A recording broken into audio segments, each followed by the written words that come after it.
بحسب مصادر العربية توقيع مذكرات تفاهم بين المغرب وإسرائيل.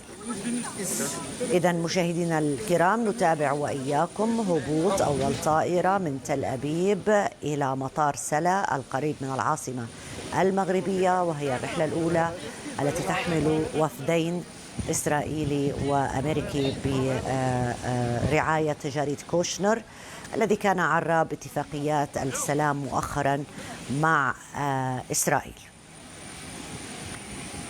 كان متحدث إسرائيلي قد نقل عن رئيس هيئة الأمن القومي مائير بن شبات قبيل مغادرته إلى المغرب أنه والوفد المرافق له يعتزمون ترجمة الإنجاز الدبلوماسي المتمثل بإقامة العلاقات الرسمية مع المغرب إلى خطوات عملية، وسيبحثون التعاون في مجالات الطيران والزراعة والاقتصاد والمياه كما ذكرنا قبل قليل، وربما يتم توقيع اتفاقيات في هذه القطاعات: زراعة، اقتصاد ومياه.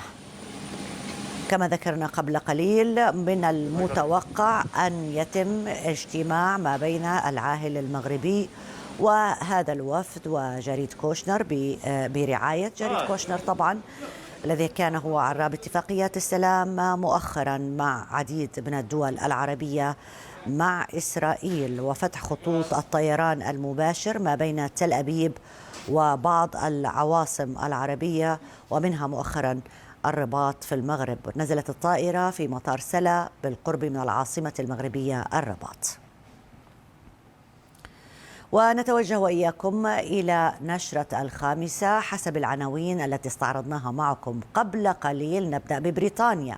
بعد قرارات بعزل بريطانيا بسبب فيروس كورونا المتحور، عاد الاتحاد الأوروبي اليوم وأوصى الدول الأعضاء برفع حظر السفر إليها. وأكدت